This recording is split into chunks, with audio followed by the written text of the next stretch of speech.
those sweet memories.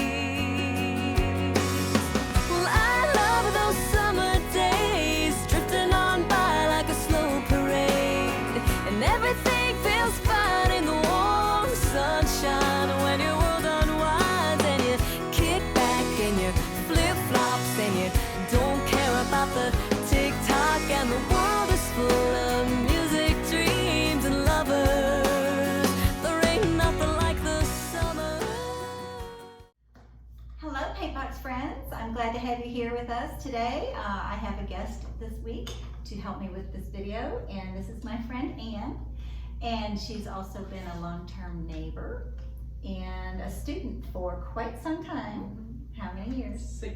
16. Well, we go back and forth deciding, but I think it's 16. I think it's 16. So 16 years, and she's had her own professional website, and she's also a realtor, but she does sell paintings and does quite a lot of paintings from some of the trips that we take together.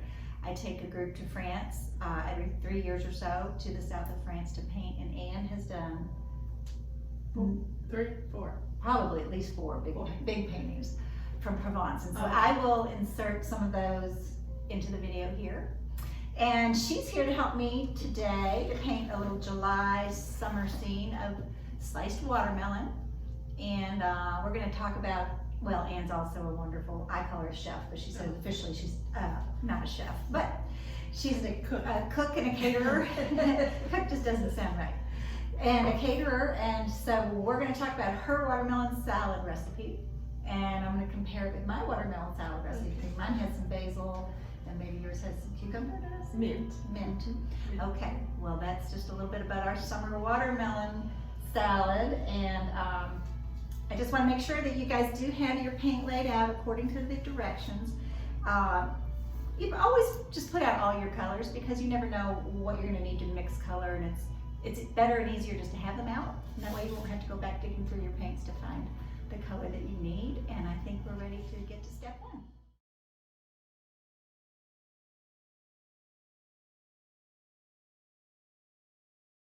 Hey, Ann, are you ready to get started? Yes. All right. So what I'm going to do, now you haven't done a project like this, quite like this, believe it or not, in 16 years of painting with me. I'm going to dip my brush into the water just to loosen it up a little bit. Maybe even keep one drop of water on that. And bring that drop of water over to your yellow ochre. So that's the mustardy yellow, that second yellow, which Ann knows that, but I'm speaking to the rest of you.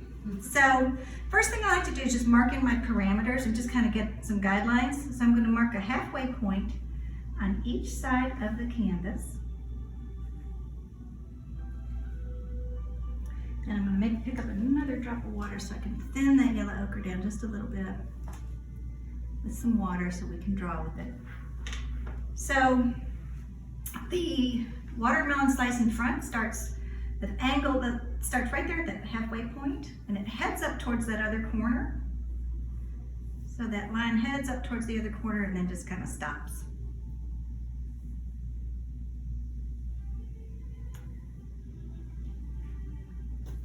Okay, so that is the top of our first slice. And then I'm going to come down and just draw like a semicircle. I'm going to start on this edge here. Just kind of draw a big semicircle going right back up to the top point over here, like a half circle. I guess that's what a semicircle is. Okay. And then the little slice in the back, it looks like it right about in the middle of the front slice. That little slice comes right in there, right up to middle point, and then we just see a little bit of that circle coming down. And then for the rind, just make parallel lines with the semicircle. Just a little. That's got to be one of the easier drawings, right, Ann? Mm-hmm. Well, I believe that's it. That was a really easy drawing. So we'll let you all at home catch up, play with your shapes a little bit, not too much, because as we paint, we continue to have the ability to change shapes. So just, this is what I call your initial roadmap, your guidelines for beginning the painting process, and we'll see you back here at step 2.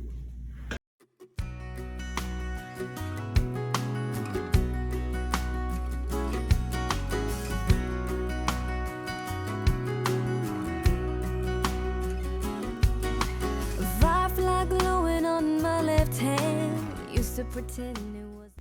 All right, Anne, are you ready to start the background? Sure. Okay. I'm going to start with, let's say we make 3 colors. There's a light, a medium, and a dark, and then I'll talk about that little shadow color as well. For the light color, that's what we call a tint. When it's a tint, it means mostly white. So I'm going to pick up, I just somehow got some really dirty Viridian green right in there. I'm going to take that out. I'm going to pick up some white. I'm going to put in just a little tiny speck of this dark ultramarine blue. And that's going to be making that lightest tint. I'm going to put some more white in there to maybe really lighten it up. There we go. That's that lightest tint. So you get a nice, more three-dimensional quality out of your work if you have highlights and shadows. That's what makes something look three-dimensional. So we have our light color.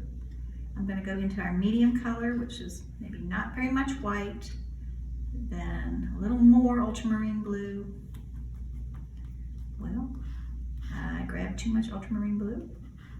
So I'm going to put that over here for the dark pile. I'm going to go back to making a medium, which is going to be a little less white and just a little ultramarine blue. And then to gray that out, I would like this blue to look a little bit grayer.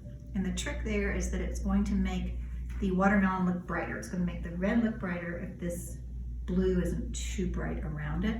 So I'm going to gray it down. We often gray down a color just a tiny little bit by adding that a little speck of this dark chocolate brown called burnt umber. And that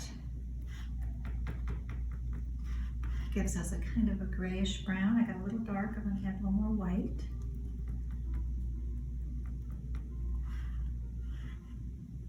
There is a restaurant I talk a lot about. It's across the hall from me, and we're watching them today through the windows. I think they're getting a big Italian feast ready. They do 4 special dinners a night with a guest chef, and that guest chef happens to be one of Anne's good friends.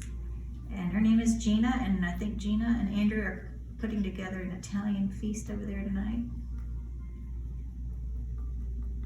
So for the darker color, I already had the blue, ultramarine blue with some white, and I just again added a little bit of that burnt umber. It looks a little dark. I think I need to add some more white. I wanted dark, but not that dark. So I'm going to add some more white.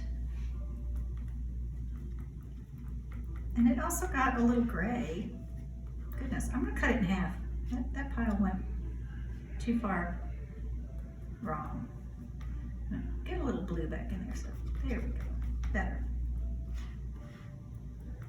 Much better.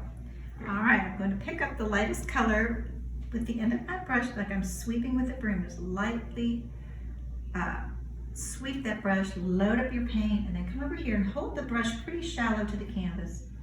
And I kind of just do some crisscross strokes here. Looks like my brush wasn't clean. It's got some yellow ochre from that first step. It's like butter. It is like butter. We say oil painting's like spreading frosting. And you just want to spread it, like Anne said, like room temperature butter, or like really creamy peanut butter, like icing. And I kind of do these crisscross strokes in order to cover up that cotton duck canvas because it's kind of a rough texture. Oh, I just keep picking up the yellow ochre there, Anne. I'm making a mess.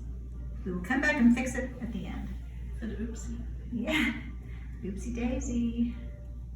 My students all laugh when I'm working on somebody's canvas trying to show them something and I exclaim, oops. Everybody looks, oh no, I hope that wasn't my canvas he's working on. Then I'm going to transition into the darker blue.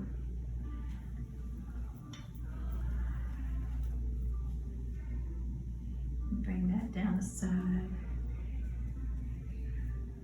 Got a little dark. I'm going to add some more white. Here. Oh, this is good. I've got this right here. Thank you. Thank you, Anne. So, I will insert some fun pictures of some of the field trips Anne and I have been on together. We talked about, let's see, I don't know if it was in this segment of this video. We went to New York City to see the John Singer Sargent show. We went to Cincinnati to see an Oil Painters of America show. We went to Paris to see the Louvre and the Musée d'Orsay. The caves.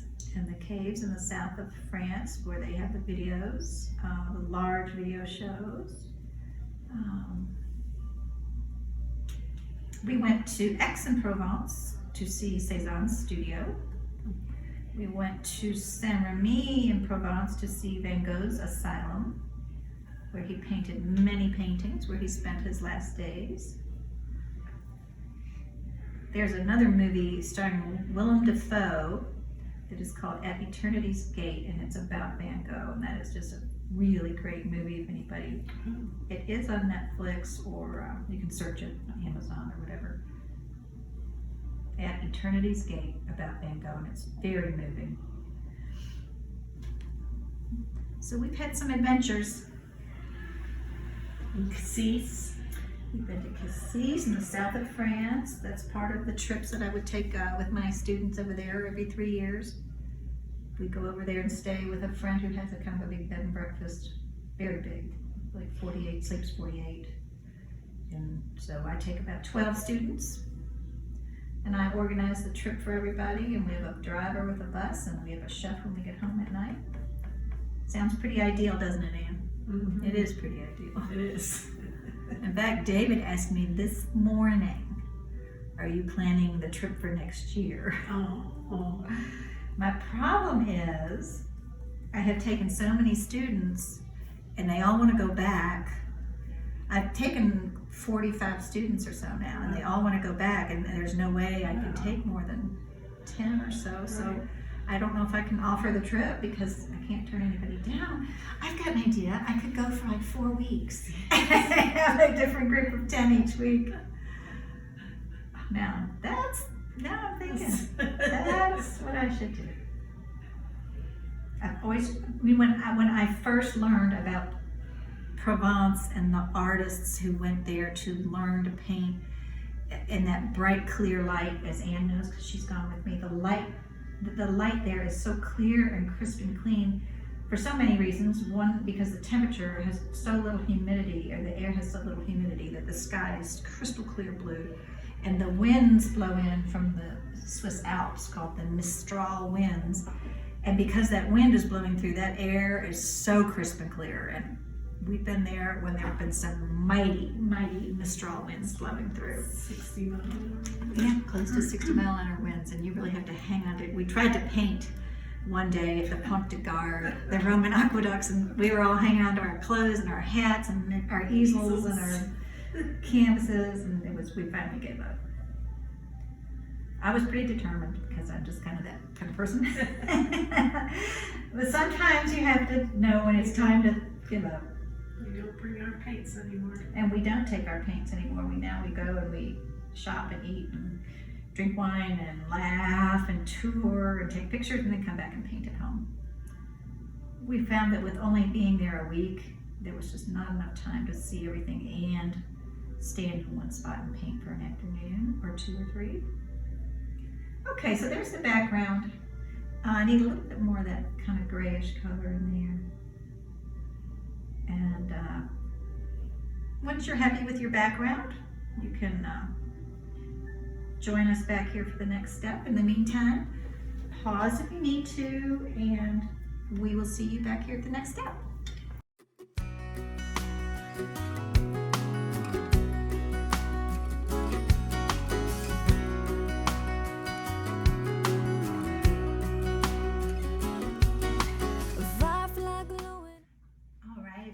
Happy with your background, we'll move on to the watermelon. And Anne hears me say quite often, even if you're not really happy with your background, we just want to move on, because if we spend too long trying to make something look perfect, well, perfect isn't really achievable, so it's better to just keep moving, and we'll come back at the very end and do some touching up, or adding things or taking things away. So we're going to paint, let's paint that watermelon in the back first. I'm going to make 3 shades of red, and that goes for the watermelon in the front And then the one in the back is just going to be the lightest shade of red. So we're going to reach over here with your little palette knife, pick up a tiny little bit of that scarlet red, or if you've laid out vermilion, that's all right too. Add a little white to that. And it could look a little pinky. So to make that look a little more of a vibrant red, I'm going to add just a speck of this lemon yellow. It looks like a light orange, or a light, maybe a little more of that scarlet. Oh, add more. Not too light. There's a difference between going light and having it look pink. There, I think that's better. So I'm going to reach over here to the paint and see if, yeah, definitely the scarlet is a better choice of reds today. I'll make a note on the video because sometimes we lay out vermilion, which is this a little lighter orangier shade. But scarlet's what we need for that. That's the lightest shade. We just did scarlet plus white, and I added a tiny touch of yellow. And then the medium shade, let's just use the scarlet maybe on its own. That looks great. Medium shade's gonna be the majority of that watermelon color, just mediums, just scarlet by itself. And then for the darker shade, let's pick up scarlet, and let's add some of this purple red next door. The technical name for that color is alizarin crimson, but the set of paints that I send you, they call it purple red, because it is definitely a more purple red, and that's going to be for the little dark touches in there. And I'm going to get out more scarlet, and I'll hand that tube of paint to you as well, because I think there's so much red on that watermelon. I'm just going to have to load it up. Here you go. We don't have Liella here helping us load the colors today. She's so nice to volunteer to come help us with filming. So I try to give her some days off and not have to come join us each time. All right, I'm gonna pick up the lightest shade, kind of sweeping my brush gently, and then laying that paint down. And you notice in the beginning, in the first step, and see how I'm just I paint fast, but I go slow right here when I get up close to another color, because you don't want to blend that. And I can see Anne tapping it in as well. Try not to get that red and blue to blend together. And beginners always ask me that question: how do you not have them blend together and make a mess? Well, number one is if you've got a nice sharp brush that comes to a chisel point like this, you can have the control to get up there and not go a little slow. Now that's the majority of that background color. And I'm going to pick up some white with my brush and just kind of make something interesting. Maybe I'll pick up a little of that dark red. Just so, like I said, it's not like a wall at home. You don't want it all one color. Look, I just made some little splish splashes in there. And I'm going to go to the slice here in the front. I think I'll pick up first the scarlet red and just start putting that down. And I started to say a minute ago, you'll notice a lot of times I'll do this kind of a crisscross stroke. Sometimes maybe you're painting water and there's a definite horizontal line or a horizontal direction, or if you're painting a tree, sometimes the strokes go up and down like the bark. But when you're doing something that just has texture like this, I just do this crisscross motion, and you'll hear me say in the videos, that helps cover up that cotton duck canvas. That there's so much texture on the cotton duck canvas. You can paint on other textures like linen. We all like to paint on linen. There's a little less texture to fight because the fabric has a tooth to it, and sometimes it grips your brush, and you can see me, I'm kind of like I'm never really pushing hard on the brush because I have enough paint that I can slide along. It's like butter. It's like spreading butter, room temperature butter, that's what they say. And you can see I'm tapping very close to the blue paint here, but I'm not getting into it. If you do, it's okay, we can fix it. I'm gonna take some of that darker color and just start kind of wiggling it in, maybe close to the edge there.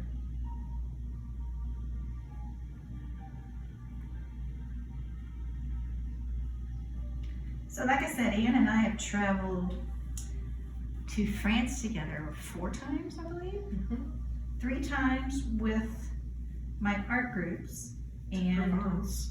to Provence, and 1 time my fiance David and I went to Paris, and then went over to the western coast of France, not quite to the coast, but to the Dordogne, and met Anne and her husband over there. That's when you got engaged. And that's when I got engaged in Paris on our way there. And then I'll put in some pictures of Anne and the beautiful little farmhouse that they have over in the Dordogne, and some of the little places that we went to lunch. Yes. Maybe I'll even insert that little sketch I did at Saint Jean Decole. d'Acre, right.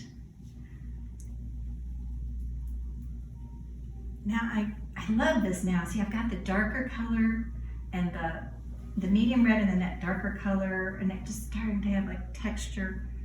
I'm gonna go, oh, looks like I need some more. I'm gonna make a little more of that darker color. Well, actually, I wonder if I could just tap the purple red in there. I probably can.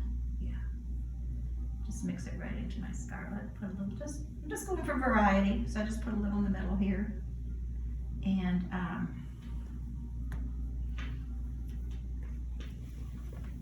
so Ann and I have great memories of sitting in little Paris cafes when most of my group in the evenings after we've toured around go head in their own direction, and Ann and I will head up to the little cafe on Saint-Germain-des-Prés and have a glass of wine and just watch everything go by. Watch the world go by.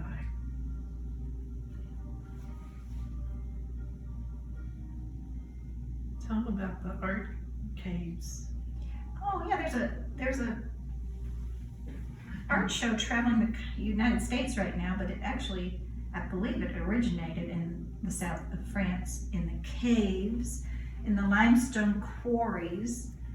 When they would quarry out limestone, they would quarry it out in square chunks or rectangular chunks, and to build their cities. And so the caves were left with very flat walls and floors because they would slice these cubes of stone. So when you walk into the caves, they might be 40 or 50 feet high and hundreds of feet long. And someone came up with the idea of showing a slideshow. And it's a 3-dimensional slideshow, so the slides and the pictures are above your head and below your feet and around your arms. And they're constantly moving, so it looks like you're in the middle of a moving dream. And And music. they have a subject. We saw Cézanne. The subject was Cézanne, I believe, the first year. No, the subject was the Impressionists Right. the first year. And then Cézanne, and then Van Gogh. I've seen the show 3 times. And I believe the Van Gogh show is traveling. Yes, and Chicago. and I think there's one in New York or Boston. But it is the most unbelievable experience. The caves are really cold, so that was kind of must cool. see. And the music is incredibly beautiful. So I'm pretty happy with these slices. I think we can go ahead and reach into with the corner of your brush, reach into some burnt umber, just the corner. Actually, you know what? Take that corner, dip it into ultramarine blue and burnt umber. We're gonna make some little black seeds to drop in there. One, just with the corner of your brush, you can just tap. Try to locate them irregularly because most everything in Mother Nature doesn't occur in regular intervals. And I'm going to throw some very light little seeds in the back piece back there. And now I'm going to make a color for, we'll come back to some other things here. I'm going to make a color for the lighter area of the rind. And it looks like what I will do there is just pick up white and just tap my palette knife into that lemon yellow. It's kind of a light yellow, maybe a little more.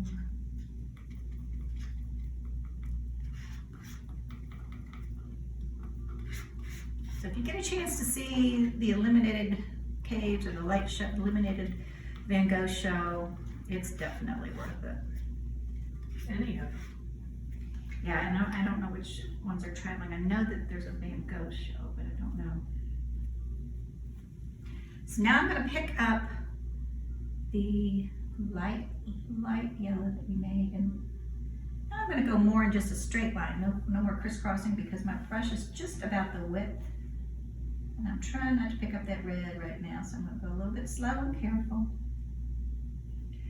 And we certainly eat well when we're over there in Provence, right, Anne? And Yes. speaking of eating well, Anne and I, like I said in the introduction, we're gonna either mail or list our watermelon salad recipes. And I don't know, some of you in other countries,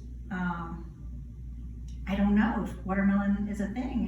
I've got students in Singapore and Guam and Canada and Ireland and Scotland. It's amazing. And,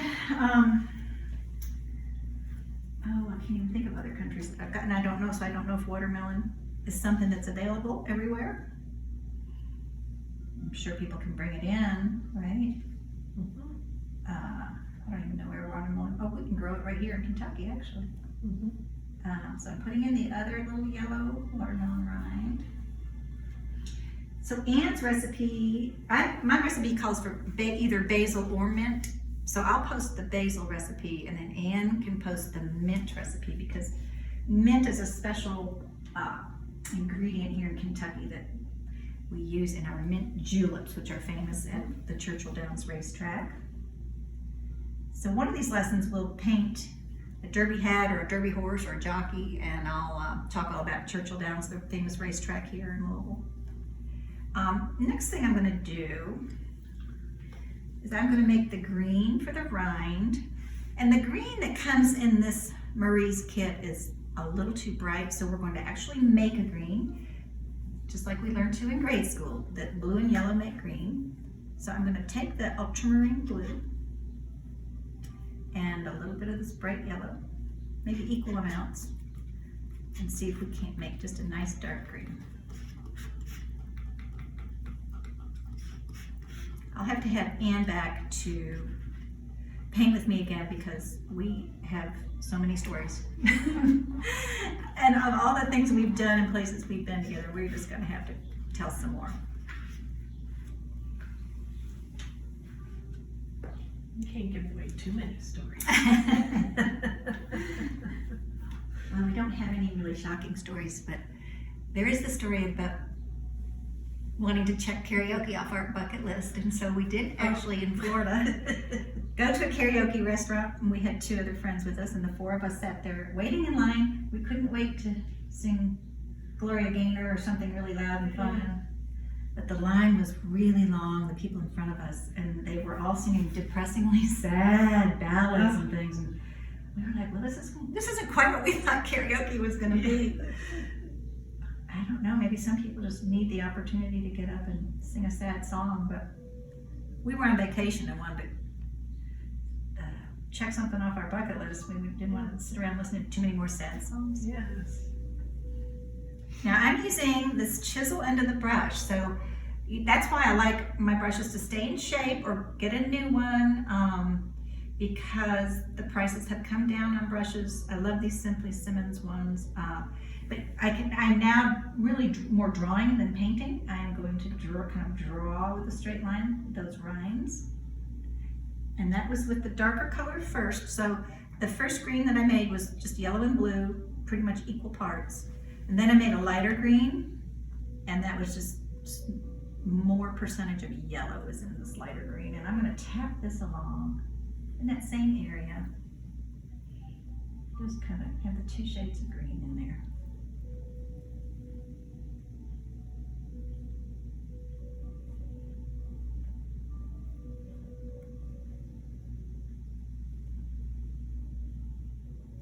So where else have we traveled together? We've been to Florida together. New York. We went to see, I took some students to see the John Singer Sargent exhibit at the Metropolitan Museum of Art in New York. It was fabulous. And in last month's, That was OPA, right, wasn't it, or not? no, actually, OPA, the Oil Painters of America did have a show at the Salmagundi Club, Oh, right. which is an old artist painting club. And then we did get to go to that. And we had a wonderful docent walk us through the John Singer Sargent exhibit, and that was fabulous. And then we did take the day trip to Cincinnati, which I posted in the last video. That was a Eastern Regional show for Oil Painters of America. And I think I might be done with step 3. Let's see, 1, 2, 3. And we'll come back in the last step's what I call finishing up, and that's where we're just gonna put some details on and get rid of that little gap line where my yellow ochre drawing is peeking through. So we'll see you back here when you get caught up, and we'll start the last step.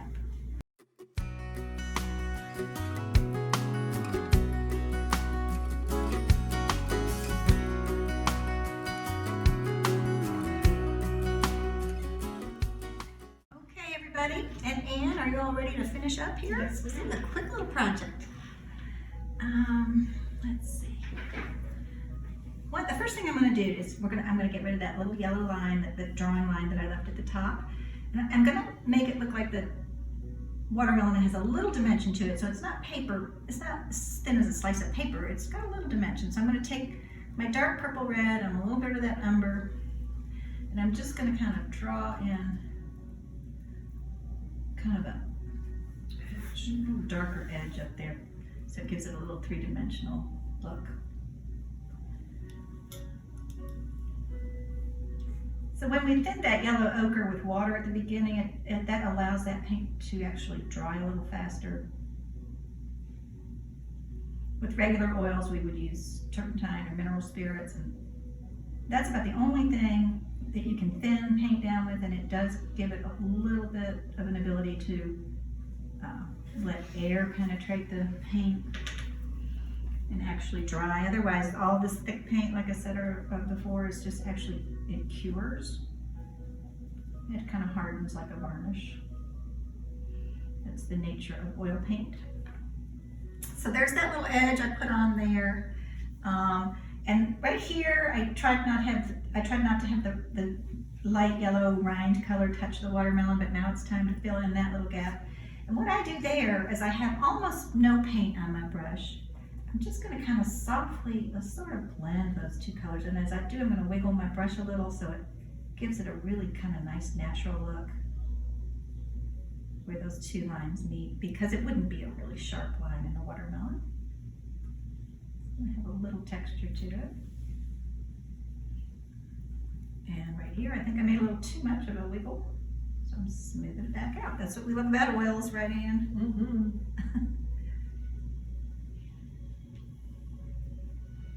I know when beginners come into the class, they're so worried they're going to make a mistake and that something can't be fixed. And of course, I've been painting and, well, teaching for 20, maybe close to 20 years. And I honestly have never met a mistake that we couldn't fix. Now I'm going to go back in and tap that lightest pink in now you can turn, get your angle of your hand a little better if you want to turn your canvas a little bit. I'm going to tap right up to that blue background color, getting rid of the yellow drawing line. Wipe off that pink. I'm going to come over here to this yellow rind color and tap in the little corners where I was kind of leaving that to the end.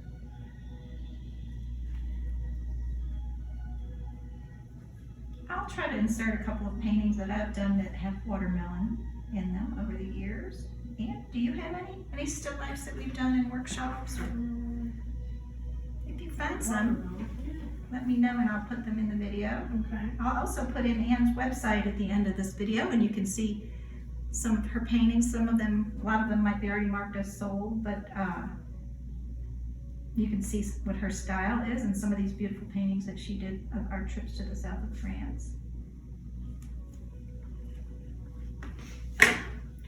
This was a fun, easy project. I'm hoping that you all at home are liking it because it's a pretty stress-free project. I think last month's small project was the mallard duck, and that was, poor David, he was overwhelmed a little bit.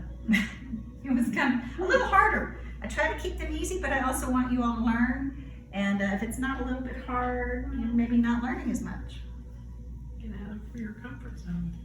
Yeah, like Ann said, you want to get out of your comfort zone. If I just keep them all too easy, then we won't be pushing you. So I'm sort of like your personal trainer. That's what I tell my students. All right, I think I'm finished up. I'm going to put my initials on this. I'm going to use the corner of the brush with maybe some green paint, and I'm just going to put a little KG right down there. And I might give it to someone. I might give it to my friend Ann. Ann, you want to give me yours? Sure. Okay. All right, we'll see you back here in the studio in a few minutes, and you guys finish up, and I hope you enjoyed this project.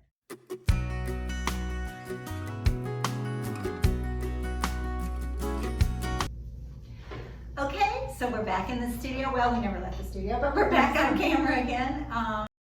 And did you think that was hard? Yes. No. Here, let's show them what we've got here.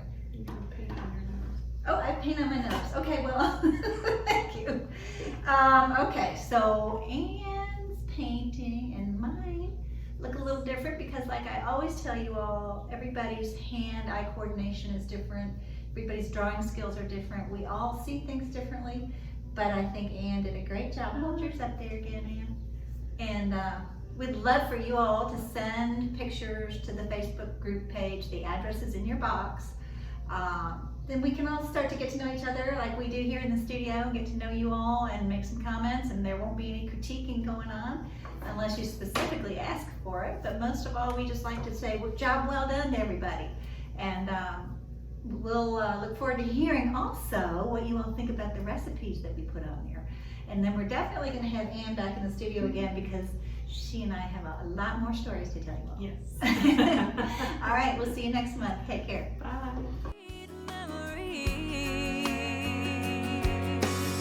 Well, I love those summer days, drifting on by like a slow parade, and everything feels fine in the warm sunshine when your world unwinds and you kick back and you flip flops and you don't care about the tick-tock, and the world is full of music, dreams, and lovers. There ain't nothing like the summer. There ain't nothing like the summer.